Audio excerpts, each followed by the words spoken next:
Moi, j'ai décidé de ne plus écouter les prédications de certains pasteurs, de ne plus écouter certaines choses que les mecs disent. Et même dans la Bible, il y a des textes que je ne prends plus comme sacrés. Je suis désolée de le dire. En fait, je suis féministe et chrétienne. Voilà. Et quand tu deviens féministe, tu te rends compte que Dieu lui-même, et même Jésus lui-même, est féministe.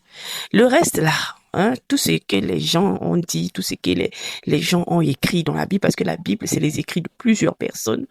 Moi, je choisis ce qui m'arrange en tant que féministe. Je fais comme les hommes.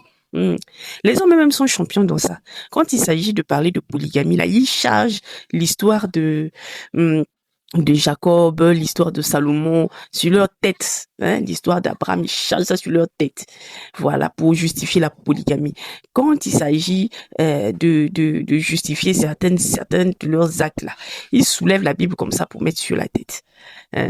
Mais quand il s'agit, par exemple, de respecter les vœux de fidélité, d'éviter, par exemple, la débauche et tout, non, non, non, non, non. Pourtant, c'est écrit dans la Bible. Et ils prennent pas ça. Ah. Donc, moi, j'ai décidé de faire la même chose. Oui. Je choisis les textes qui m'arrangent. Et en tant que chrétienne, je me base seulement sur ce que Dieu lui-même a dit et sur ce que Jésus-Christ lui-même a dit dans la Bible. Voilà.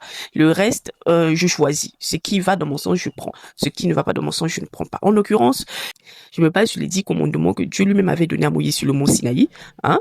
Voilà, ces commandements-là qui ont été réduits en 2 commandements que Jésus lui-même a dit. Maintenant, le reste là, tout ce que Paul a dit, et David a fait, et Salomon comme si. Je suis pas là-bas. Je ne suis pas là-bas. Je prends le bon côté.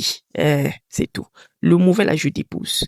Je sais que les lois que je dois respecter impérativement, ce sont les 10 commandements. Ça, c'est Dieu lui-même qui a écrit ça de son doigt. Et ces 10 commandements-là, son fils, quand il est arrivé sur terre, là, il les a réduits en 2 commandements sacrés. Tu aimeras ton Dieu et tu aimeras ton prochain. Point. Le reste là-haut, la femme porte pas perruque, la femme ne porte pas mèche, ne porte pas, je suis pas là-bas. Il faut voir leur prédication. Ça tourne autour de la femme, la femme, la femme, la femme, la femme, la femme, la femme. Toujours la femme, la femme, la femme, la femme, la femme. On va nous dicter comment on va marcher, comment on va se habiller, comment on va faire, comment, et comment nous devons être là pour servir l'homme, servir. Non, non, non. Je suis plus là-bas. Vraiment, je suis plus là-bas. Et depuis que j'ai adopté cette attitude, je me sens plus à l'aise avec ma chrétienté. Je me sens plus à l'aise dans ma relation avec Dieu, même ma façon de prier.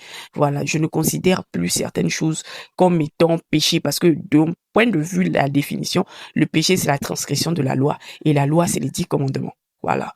Que Jésus-Christ a résumé en 2 commandements. Le reste là, je suis pas là-bas. C'est doctrinal. Voilà. Bisous.